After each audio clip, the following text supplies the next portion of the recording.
On my left here is Mark Vernon. He's an author and journalist who writes a great deal on religion and philosophy in everyday life.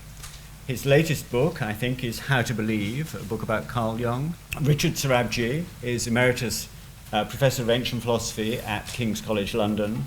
He's written many books, and one of them, most relevant to today, is Emotion and Peace of Mind, From Stoic Agitation to Christian Temptation. And Richard, I may say, took a lead in the 90s, especially, in exploring the relationship between ancient philosophy and modern practices, including psychotherapy. Richard brought to London James Stockdale, who wrote a fascinating book about his own experiences in how Epictetus helped him through torture and imprisonment in Vietnam. So Richard has really taken a lead on all this, and I feel we're in your footsteps, really, following on, and very glad that he's able to take part in this session today. Julian Baggini is author of a number of books on philosophy for a general audience, including The Pig That Wants to Be Eaten and 99 Other Thought Experiments. And he's a very well-known writer on philosophy and everyday practice. Antonia Macaro is a psychotherapist and counsellor, especially in the drugs and alcohol field. And together they write articles in the Financial Times and have written a book under the title of The Shrink and the Sage. So I think Julian is the sage and Antonia is the shrink in this partnership. She's both, actually. But right, okay. Well, you can fight over the roles as time goes on. And Jules Evans is part of our group, and he writes extensively on philosophy and practice. So the questions we're going to think about, in some order or other, that will depend on our panelists, is can Stoicism be revived as a guide to life today? Should Stoicism be revived today? How much of Stoicism do we have to embrace if we try to revive it? Do we take the whole hog or just bits and pieces? And how will that, is that good enough? And can we, in fact, establish its effectiveness via evidence? Is that a good and useful thing to do? So those are some of the questions. There may be other questions. I'm not going to try and control this panel very much. I think they're going to have views of their own. But I have reserved the right to chip in if I feel some important position is being neglected. Perhaps I can just, let's say provisionally at any rate, begin with the question of can Stoicism be revived as a guide today? Let me just perhaps begin with that one and see if there are any thoughts from the panel members on that. And I'll just look for signs of animation. Can it? So, can it? Well, I mean, I could take the plunge and say that, in a way, I feel that Stoicism doesn't need reviving, because I think it's, in a certain form, it's actually been alive and kicking, for the last 2,000 years, since people like Marcus Aurelius and Epictetus and so on. And that's in Christianity. I think that when the early Christians, particularly Paul, and particularly those who wrote the Johannine literature in the Bible, when they were looking for resources, if you like, to understand what had happened in the life and death of this person, Jesus, and the effect that it had had upon them, they drew heavily upon Stoic ideas, and particularly the notion of the logos, and also in terms of how to live as well. The early Christians were called philosophers, because philosophers in the ancient Greek world weren't professors. They were people that lived in groups and communities and practiced a way of life that challenged the city-states in which they lived. So just to open that one up, I mean, there's a lot more one might say about that, but I think that Stoicism is actually around, and it would interest me how many people have been drawn to this week because they find Christianity difficult for one reason or another, objectionable for one reason or another, but somehow sense there's maybe something that they want to take into their lives nonetheless, and perhaps are trying to find a place to put that called Stoicism?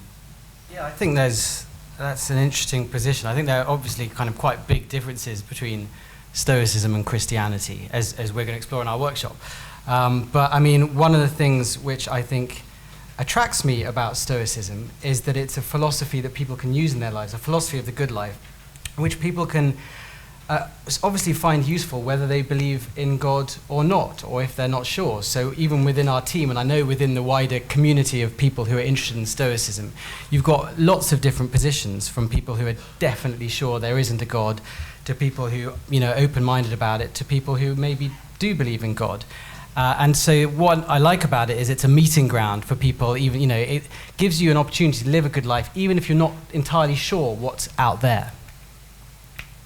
Yep. Yeah, I was going to say that it depends a bit on what you mean by can, because if you mean just is it realistic, are people interested, then it seems like people are. The question for me is it relevant to us, can it be useful to us? And I think my answer to that is qualified, in the sense that I think there's a huge amount in Stoicism that is really relevant. And I have a list of favorite things that, that I'm not going to share with you just now. But for me, the things that are particularly relevant are things that are divorced from the metaphysics, which I find more challenging, and I'm sure we'll talk about that later. And I think it is a bit difficult to extract the things that don't depend so much on the metaphysics, because it was an integrated system, and so the physics, the ethics, and the logic are all intertwined.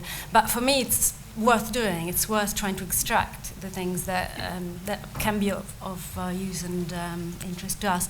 And the thing I wanted to say also is that some things might not be uniquely Stoic, some perspectives and exercises, but I think Stoics have particularly memorable ways of putting things, and so in that sense, I think they're especially useful. Can be. I think the can, in the sense, the can question I don't find the most interesting one, because it's more the should and how, I think, because you can kind of revive anything if you're really determined. So it's that question really, the relevance, how much does it really fit?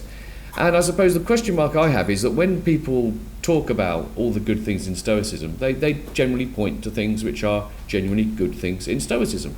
I mean, it's a genuine source of wisdom, and it is there. But when we extract those things, it's not a nitpicky point to say, well, are we reviving Stoicism or not? Because I think to be perhaps a little bit, not provocative, but to say something which people may not agree with, it seems to me that where you find similarities between Stoicism and a lot of things we find useful today in cognitive therapy and so forth, then Stoicism wins bragging rights on priority. It got there first. Well done.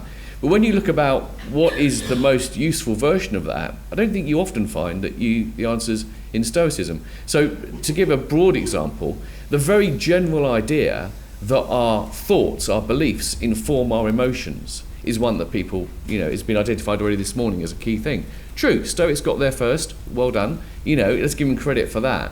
But in understanding the relationship between beliefs and cognitions and emotions, I just think that more recent work in psychology and in things like cognitive therapy have actually got us a much more realistic and fuller idea of how that works. So I don't really see why we want to go back to the Stoics. We can go back to sort of like acknowledge their priority and say they have some very pithy ways of putting things. But I think a lot of the best ideas they've had have been developed by others since in ways which make them fuller. And so I don't think we should be too tempted to go back too much necessarily. Any other? Yes, Richard? I think I can answer the first question most easily by skipping to the third. My answer is yes, if it's lapsed, Stoicism can be revived and should be revived for the first two. But how far, I think, is quite an important question. Now, the third head of the Stoic school, who was the most influential of the early Stoics, did say that he could teach peace of mind to people who didn't believe Stoic views. So that's his own view. And insofar as that's an important part of Stoicism, peace of mind, that's what he said. And I think he's absolutely right. those techniques can be taught without your having to believe the rest of Stoicism. Now, as to believing the whole of Stoicism, I wouldn't recommend it for ordinary circumstances, not the whole. I do recommend these techniques for peace of mind, and I recommend quite a lot of other things. I mean, I recommend learning how to make decisions in life by considering who you are. Not only like Kant, although they said this 2,000 years before Kant, not only by realizing you're a rational being, which is important to remember, but that doesn't give you much guidance, but to remembering what family you belong to, what profession you've chosen, what your talents are, what expectations you've created, and so on, who you are as an individual. I think that's terribly important in life.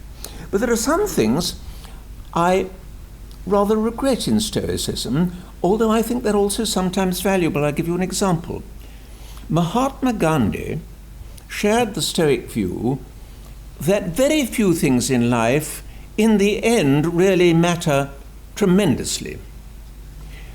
And so he gave up marital relations with his wife, he gave up any desire for liberty from prison, he gave up the desire to live.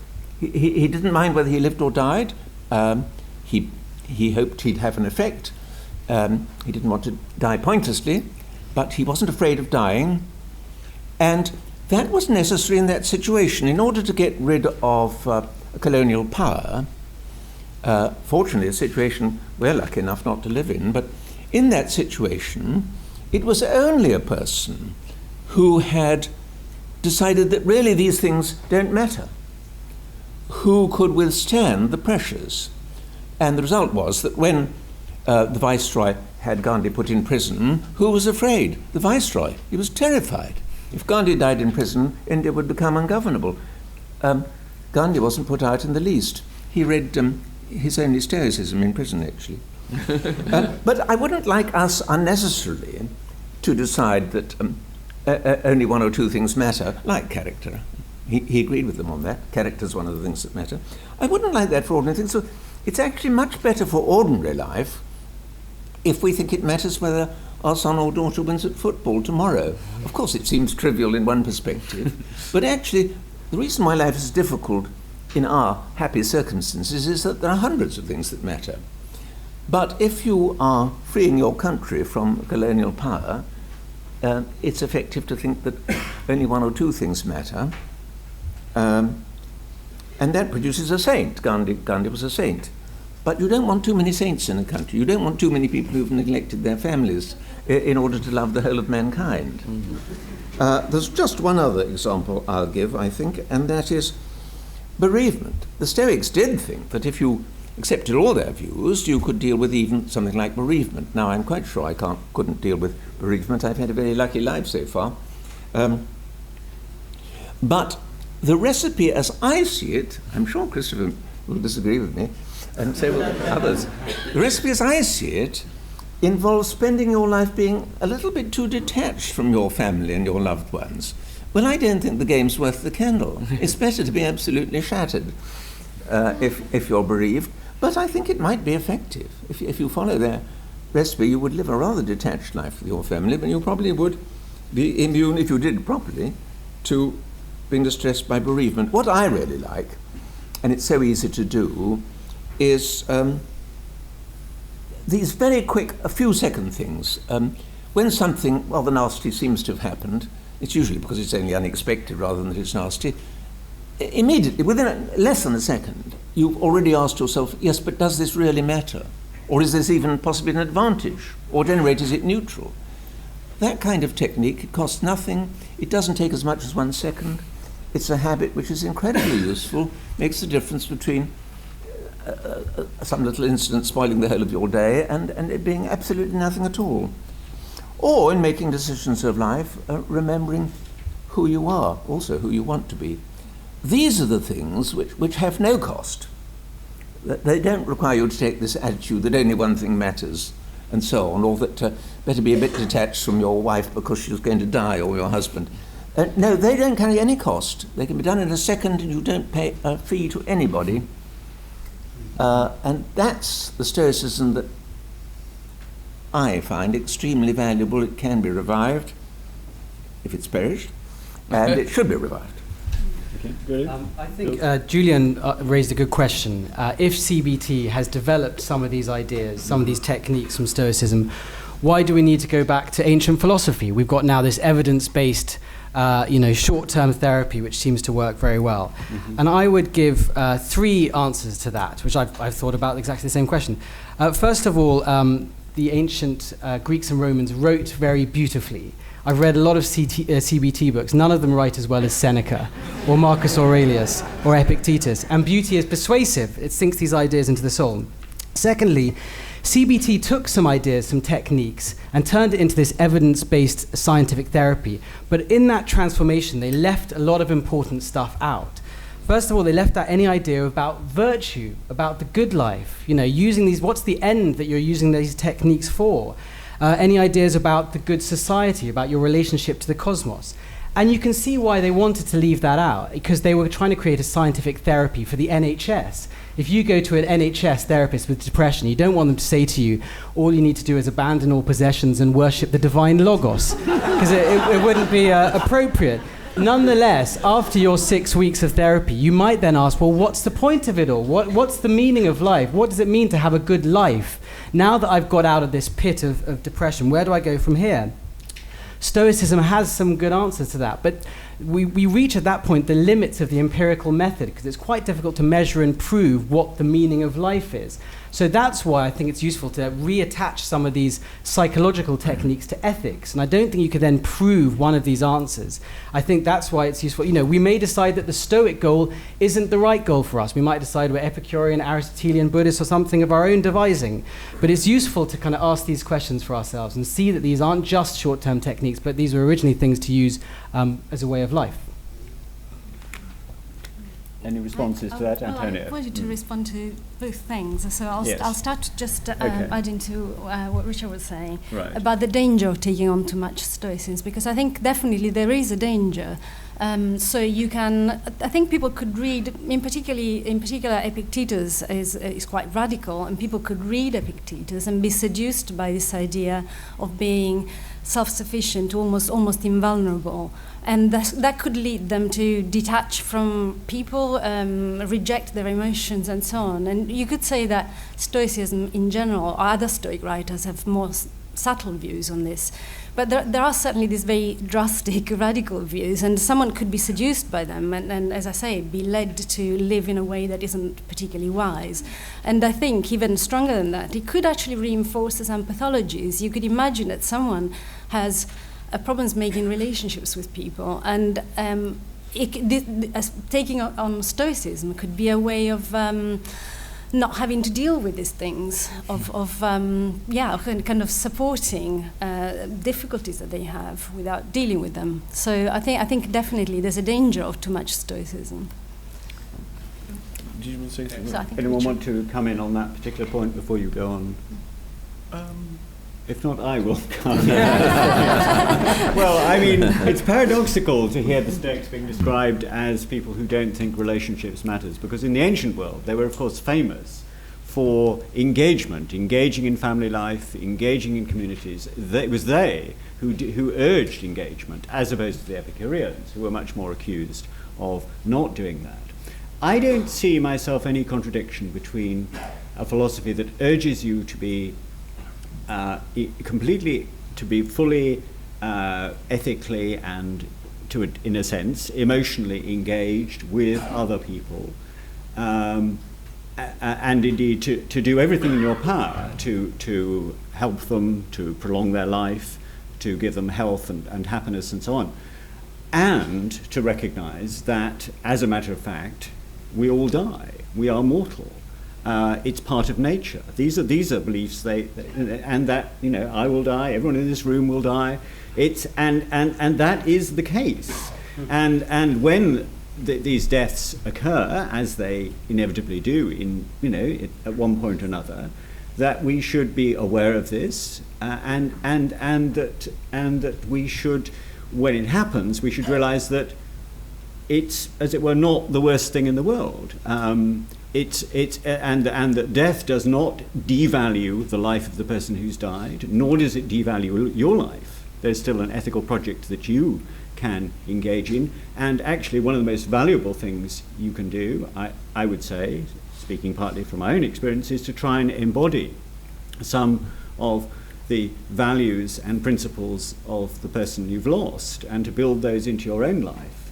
And that's, I think, is a response that's in line with Stoicism. So I think it doesn't mean that you're going around all the time holding yourself back and not engaging, but you're just engaging as a whole person, as an ethically engaged full person, both when the person is there for you and when they're not.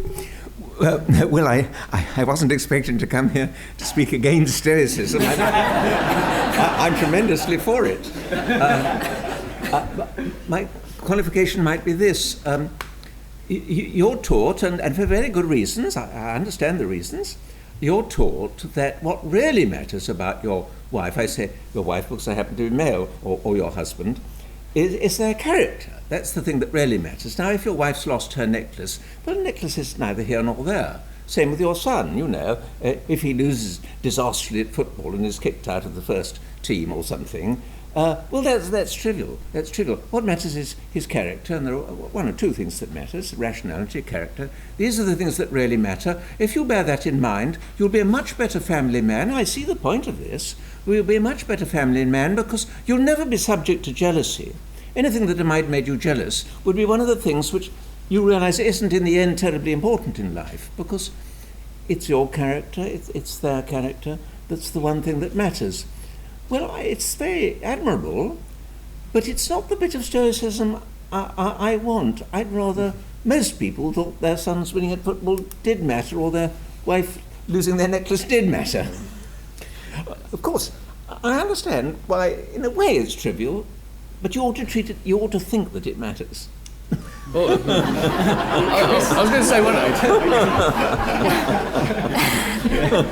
was going to say, we have two real scholars on the stage here, and the rest of us aren't. And there's always a danger we get into the question of, what is the authentic interpretation of the real Stoicism? We get into a scholarly debate, which is obviously significant. We can't park it completely. But I think, and also we appreciate that different Stoics have different views. But nonetheless, I don't know whether Chris would disagree with this, but it does seem that, how much importance one places on things like relationships is a matter of interpretation. There's this terms of preferred indifference, which is that, they're not saying you shouldn't care about them at all. But it does seem pretty clear to me that the mainstream position in Stoicism was that when it comes down to it, the only thing of supreme value was the sort of the rational principle that the development of character in accordance with our nature as rational beings. Mm-hmm. And so if you're going to be Stoic in a thoroughgoing way, you do have to see that as being the thing of most importance. And I must say, I don't see why we should think that. I think for a lot of people, the things that they consider most value in life are things like their relationships, are things like art and beauty and creativity. Mm-hmm. Now you can, there are always ways of glossing these things in such a way that it turns out to be part of Logos after all. But I don't see why we should want to stretch that when we can just appreciate that there are one to certain things and just say, well, on that they were probably not quite so right. I wonder whether it helps to think about the differences between the kind of common assumptions of the ancient Greek Roman worldview and how they're different from ours, and maybe this will help to throw some light upon these kind of the pick and mix problems which are being thrown up here. And I mean, just as we're talking, three things occur to me. One is I think that the ancient Stoics would not have had the sense of being an individual that we do now. So self-sufficiency, I don't think means a post-Kantian autonomy. I think it means living in accordance with nature and flourishing according to this deeper sense of things, and not being swept around by the everyday kind of emotional ups and downs of everyday experience, but being touched and aligned with something that's deeper. That's where I understand Stoic freedom to lie. And that is very different, I think, from a kind of autonomous self-sufficiency that we perhaps smuggle in today. So that'd be one. What is it to be an individual in the Stoic sense? The second one is this reference to rational all the time. Because again, I think that we perhaps tend to operate to a rather heady, abstract notion of reason, whereas I think in the ancient Greek world generally, and certainly in Stoicism, there's something aesthetic about that too. It's about following a kind of pattern. It's a felt sense. It may not be the same as the perturbations of everyday emotion, but there's something deeply felt about it, which is important as well. So if we have a rather reduced notion of what it is to be an individual, I think we also have a rather reduced notion of what it is to be rational that the ancient Stoics would have been slightly bemused by. When this one phrase from Epictetus is picked up about belief and emotion, it sort of loses touch with the rest of everything he says. I think it's much more complicated than just your beliefs can correct your emotions, as if we were sort of almost like computers that can be reprogrammed. I don't think they thought like that at all. And then thirdly is this issue of providence. Personally, I think it does matter whether you feel that aligning your life with nature can be trusted. Is nature benign? The Stoics thought that nature was benign. Even if everything was going wrong, which of course is the original story with Zeno, everything was going wrong for him, and yet he could trust nature. We don't have that view. We believe that nature is indifferent at best, mechanical and harsh probably. It's random, it's Darwinian, it's red in tooth and claw, all these things. And it may just not be very sensible to pursue Stoic ideas. If that is the truth, it may actually be much better to be angry, to be frustrated, to protest. That might be a much more rational position, really, if you feel the cosmos is like that.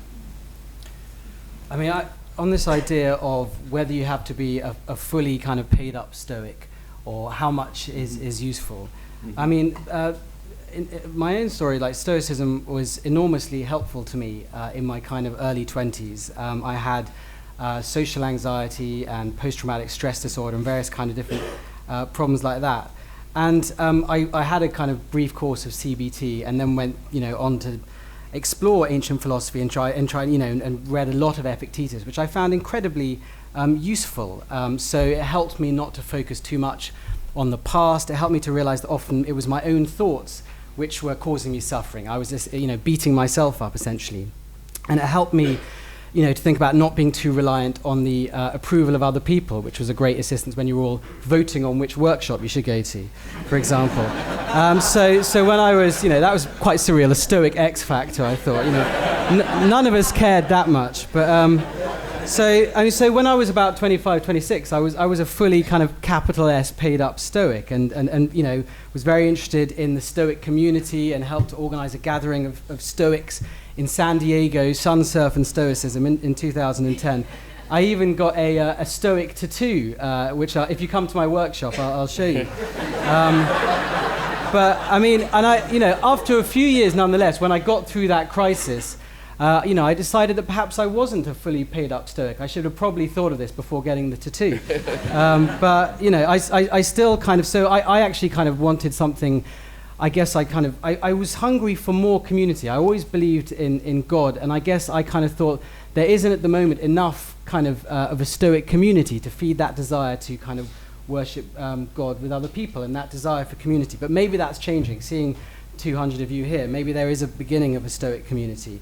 But I still think of Stoicism as a kind of beloved ex-girlfriend, that even if we're not still going out, I'm still extremely fond of them. And I still kind of, believe in the benefit and the point of really spreading these ideas. So I think you can be on board with this project, even if you're not a capital S Stoic.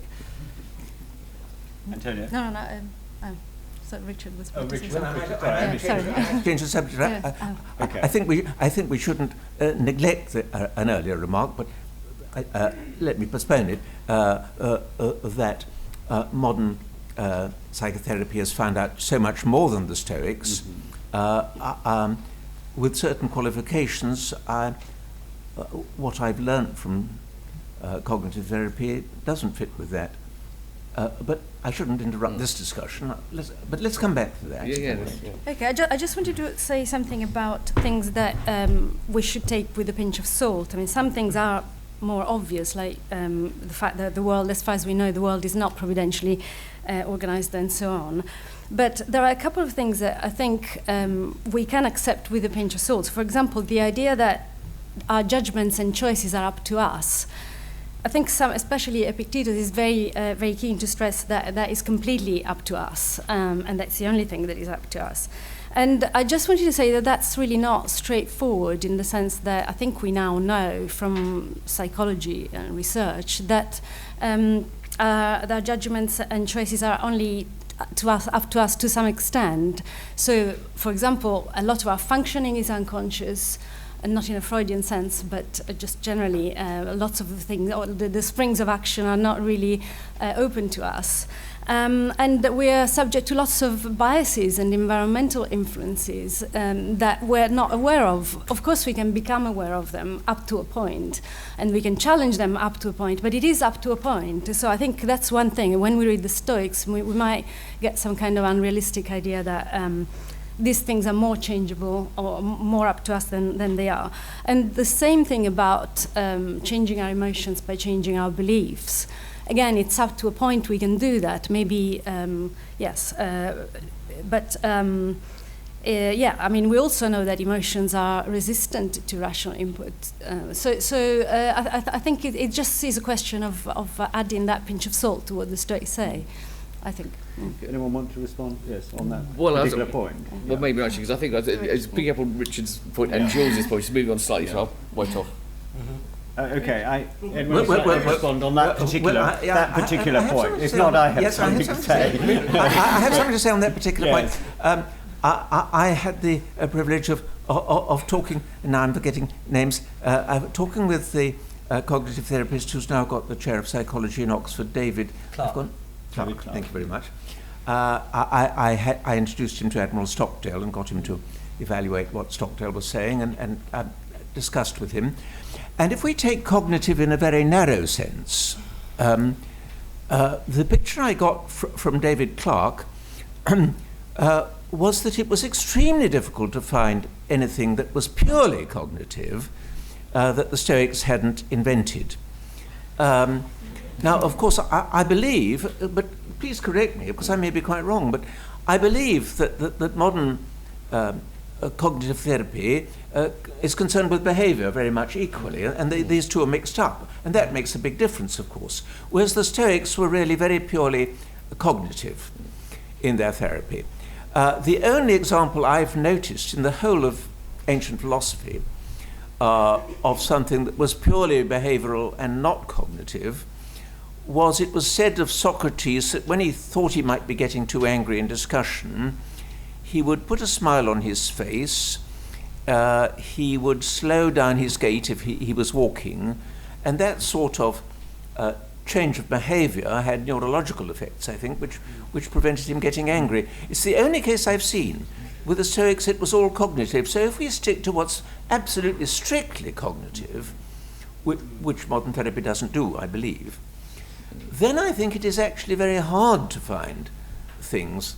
I'm talking about more than a decade ago when I talked to David Clark, but in those days, he and I couldn't find something that the Stoics hadn't thought of. I don't know what you'd think about that. Richard, what do you think about the emphasis on training, on askesis in Stoicism? So like Epictetus says, we may be fluent in the lecture room, but drag ourselves into practice and we're miserably shipwrecked. And Musonius Rufus talked a lot about how philosophy can't just be theory, it has to be training, practice. It has to involve your diet, how you treat other people, how you react in different situations. Isn't that kind of behavioral? It's very interesting. If you look at the doctor, I'm thinking of diet, if you look at the Dr. Galen, he wrote long treatises, fabulous treatises, recommending Stoic methods of peace of mind. The most stunning one of all was only discovered about 5 years ago, and it hasn't even yet got a published translation, though there is an unpublished one circulating. And to me, it sort of pierced my heart, because what happened with Galen, the most brilliant doctor of the West, until probably the 17th century, and he was only 2nd century. I mean, for 1,500 years, he was the most brilliant doctor the West had produced. He had decided he'd spend the summer making backup copies of his work. Now, we all think our work's terribly important, but Galen's work really was important. So he decided to put it, until the summer came when he could get the backup copies made, he decided to put it in the safest place in Rome. So he put it in the emperor's storerooms which were built of stone and guarded by the Imperial Guard. A disastrous fire burnt every single word. And he describes how by using Stoic techniques, he avoided distress. It makes me feel I shall never live up to Stoicism because I am a slave to one or two things in life.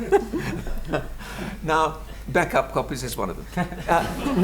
But it's very interesting that in another work, Galen speaks as the medical doctor, as the physical doctor, and he says, of course, it's no good doing all this if your diet's wrong, because then your body balance will be wrong. So come to me first, and I'll get your diet right. Yeah. Now, I don't think the Stoics do mention that, if I'm recalling, when they talk about askesis. It is usually cognitive askesis, so that, for example, that very famous thing that Epictetus imagines, the tyrant says, I'm going to put you in chains. You ought to be able to reply, me? You can't put me in chains, you can only put my leg in chains, because me is something quite different from my body. Me is just my, sometimes called moral purpose, or my moral policy, I suppose. My moral policy.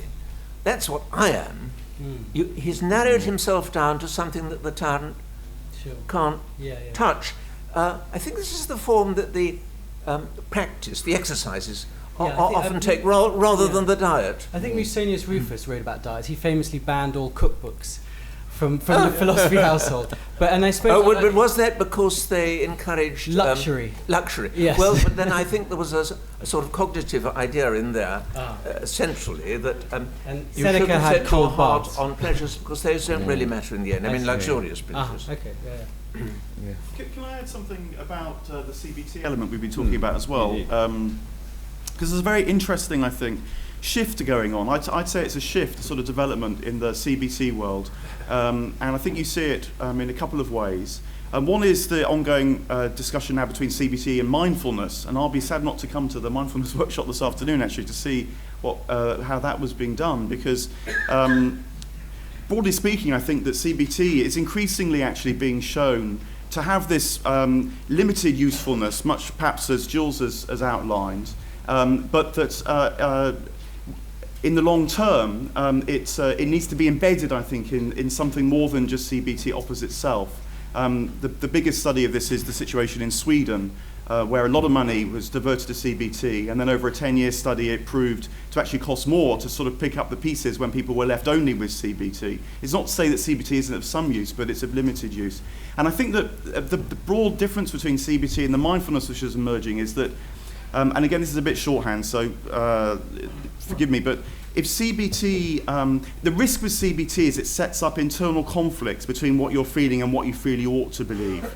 And while that can sort of help you out of a situation, it doesn't necessarily resolve the conflicts. Whereas what mindfulness does is try to develop a capacity to accept and to tolerate whatever's happening. And then that is what creates, as it were, the distance from emotionally overwhelming experiences. So it's a subtle, but perhaps over the long term, particularly quite a profound difference that's emerging. And I think that part of, just to add an addendum to that, part of the reason that this does make sense is because we also have a very strong sense of the developmental nature of our psychology, that it develops through stages. This is the interest in childhood, which has really only come about, I guess, in the 19th and 20th century, how we develop as human beings through our childhood.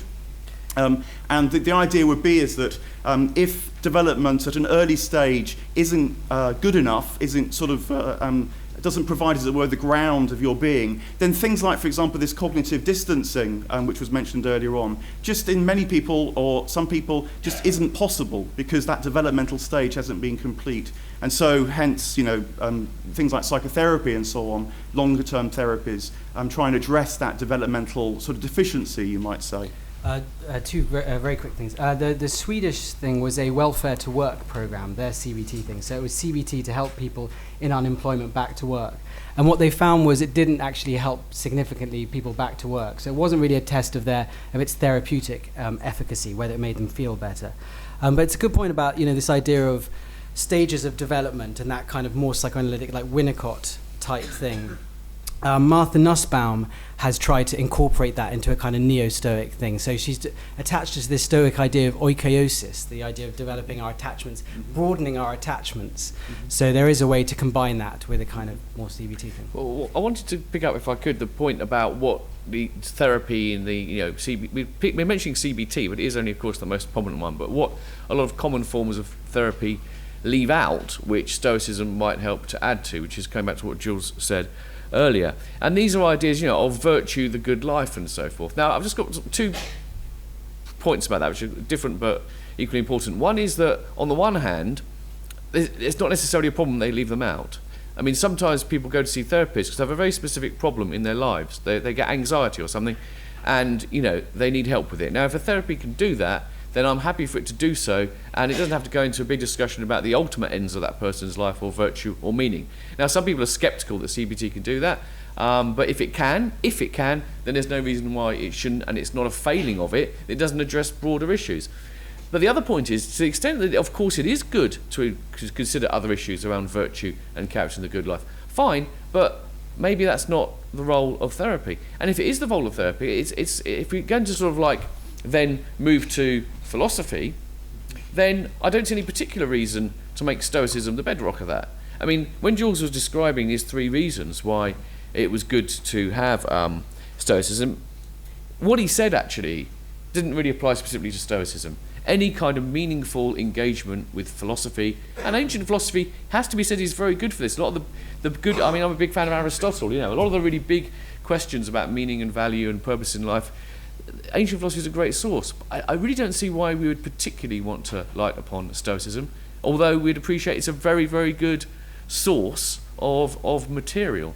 But final point, actually, because I remember once I had to do a impromptu appreciation of someone who was working with me, and I wasn't prepared for the speech, and I thought I'd better praise them for being a mine of information. In fact, they were quite treacherous, and I inadvertently said a minefield of information. and I think, in a way, this is the same with like Stoicism. Stoicism is a mine of wisdom, but it's also a minefield of wisdom, as are lots of other philosophies. You can get these gems there, but be careful where you step, because there is some stuff there that you really wouldn't want to take on around. We've already mentioned what they are, things around providence and the logos and stuff.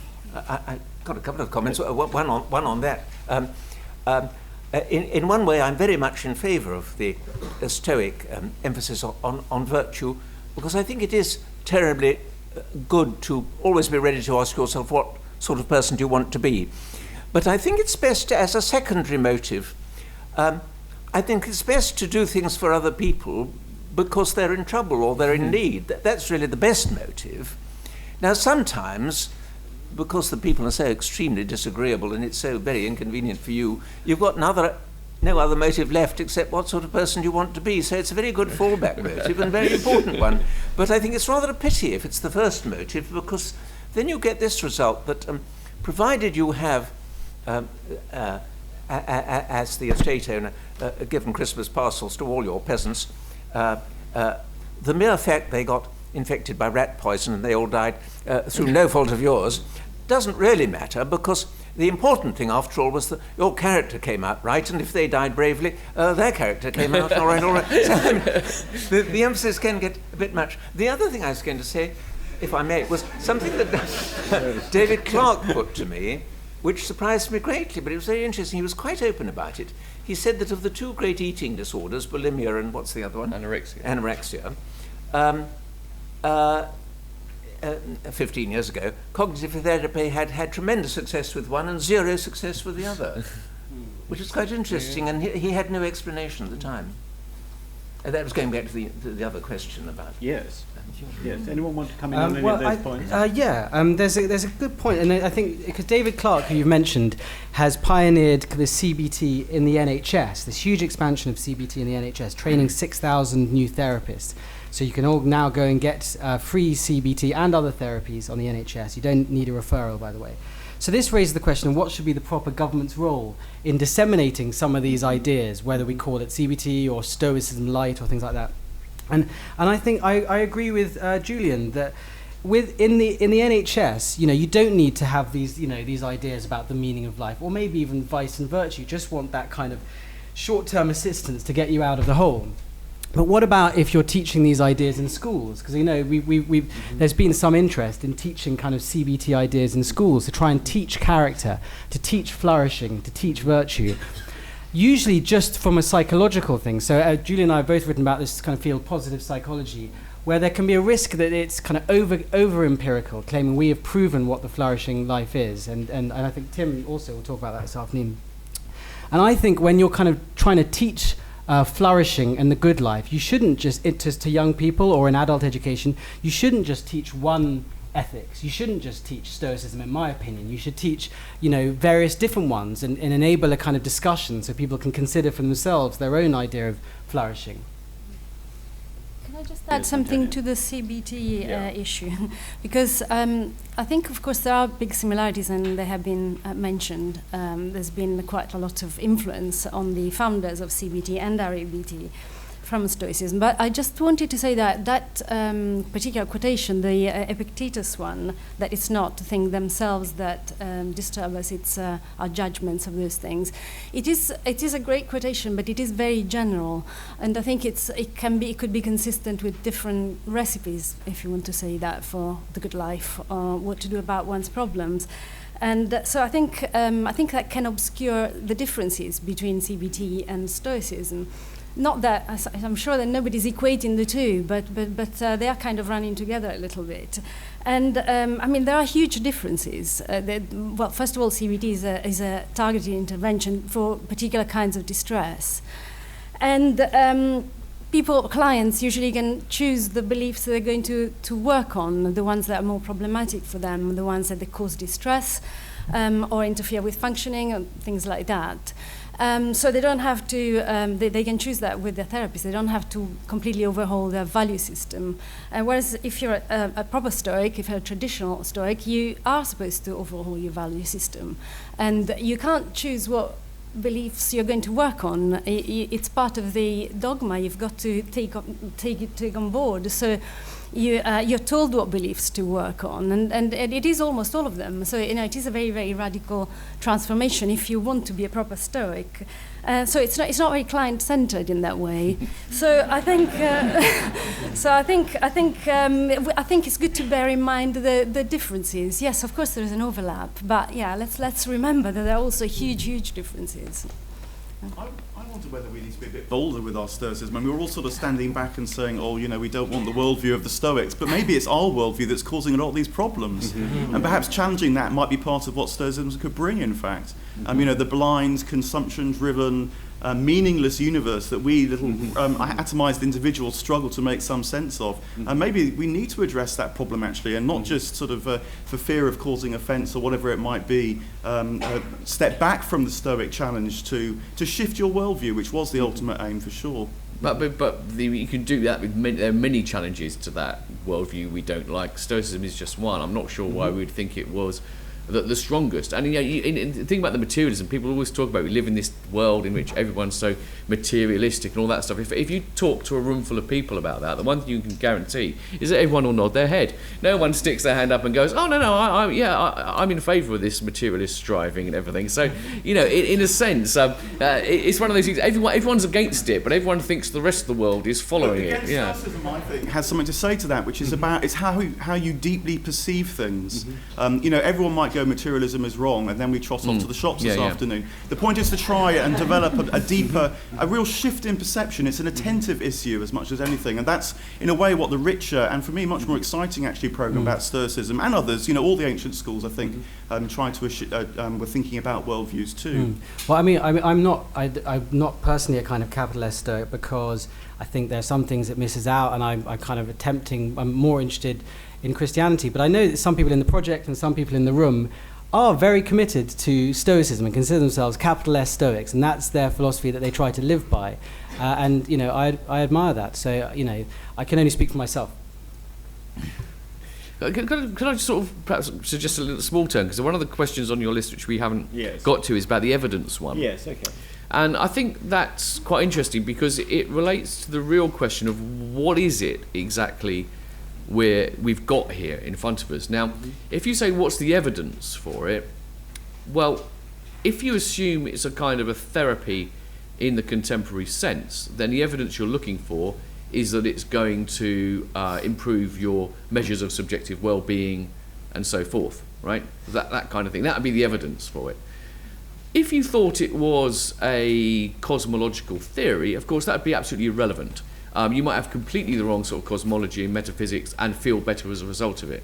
No one would think that Scientology was verified if it turned out that Scientologists, on average, reported greater subjective well-being than other people. We'd go, well, of course that doesn't make Scientology true, it just shows it's a particularly sort of like nice form of brainwashing. So I think, asking what...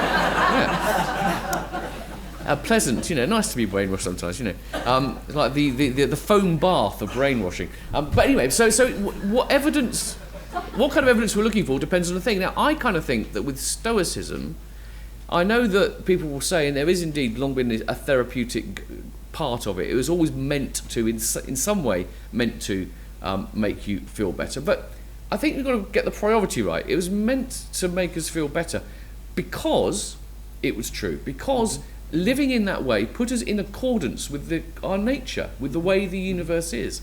And so ultimately, actually, if that's right, then the first question we should be asking is not sort of doing questionnaires, because these kind of things are very problematic anyway. We know that measuring well-being is very problematic anyway. So rather than look at that, I think we should be looking at what's the evidence that the theory is true. And in and that's not about doing the questionnaires and everything, I have to say. So I'm not saying there's no benefit at all, because we may have other reasons for being interested in which specific Stoic techniques are effective. We might be able to do some tests on that. But whether Stoicism stands up or not is not something I think is a question of measuring the evidence of its efficacy. Isn't that fundamental? Well, I think you don't necessarily have to accept the whole logos to kind of accept, to be into some of the Stoic project and the idea of building a good life, having a good character. But that is difficult to measure with questionnaires as well. I mean, people try and measure wisdom with questionnaires, and they say, how wise are you? I mean, it's like trying to measure humility. How wise are you? How humble are you from 1 to 10? So the only way you can really test this is by following someone around for a year or so and secretly spying on them and seeing how they actually live when no one's watching. I think another problem is that we, again, in the modern world, tend to put beliefs before practice, whereas I think in the ancient world, practice came before beliefs. And it was only after the training, the spiritual exercises, as Haddo calls it, and so on, that maybe this metaphysics would start to really make some sense to you, because it added up in a subtle, perhaps implicit way in the life that you are now experiencing. So that adds another challenge to this evidence issue. Any further thoughts on that? I mean, yes, certainly the debate about the truth of Stoicism, you're not going to answer by a questionnaire. I mean, you'd have to have a debate, a philosophical debate about that. And of course, these debates went on extensively in the ancient world. They're pitting these very substantial ethical philosophies, which were also bold attempts at different kinds of life. I mean, that did occur. And I think probably that you're right, that is the way one would do it. I think with evidence you are testing whether any given philosophy, when applied, is effective. I think it is there. So I think there's a different level there. But if I can sort of perhaps step that up a bit then, because we seem to agree on that, which is great. Is there a sense in which, is there a concern in that by putting a lot of emphasis on the evidence base, actually, instead of this radical challenge which Mark has talked about, we're kind of buying into an agenda which we should be undermining? In other words, the whole point, why are we encouraging people to be interested, let's just say ancient philosophy in general rather than just Stoicism, rather than just go for their more targeted interventions to improve their well-being? Because we think there's something very important about living the good life in the philosophical sense, which was probably missed by people who are just narrowly focusing on, how well are you feeling today rather than yesterday, etc., etc. And so my concern really is that, in order to kind of, whatever it might be, secure the funding, get the backing, get people, we're looking for the validation, which is the validation of the day, which is based around subjective well-being. Whereas the real radical challenge would be to say, this is great, and it's not great because we can prove it has some increase in your subjective well-being scores, which, by the way, also increase your things like your economic productivity and so forth. It's great because we think the good, flourishing human life requires an examination of values and thought into character and virtue. And you know what? If that makes the average person in the street feel a little bit more miserable, we'll go with that too. I think the empirical aspect of is useful up to a point. It's useful in terms of measuring the therapeutic, but as I think we agree, the well-being is not all of it. That there's more than that. So, but I mean, in terms of helping get CBT government funding, it's been very useful. With CBT is, of course, a limited aspect of it. In terms of our own kind of questionnaires and things, I mean, I don't think that was key for us getting funding. No. It was, and it's one aspect of our project, and it might produce interesting things about, which tells us something about the therapeutic aspect of it. But we're in agreement that that's not the whole. Well, and also I think we are trying to work, and I think Tim brought this out a bit today. The Stoic attitude scale. We are actually trying to pin down which element in people's responses is to those elements which derive from Stoicism. So I think we're trying to refine that very question that you raise. Well, at the risk of trying to have the last word, I think the well-being of our audience might improve with a bit of lunch, actually. But before then, let me thank very much our participants for a wonderful discussion. Let's thank them very much indeed for that.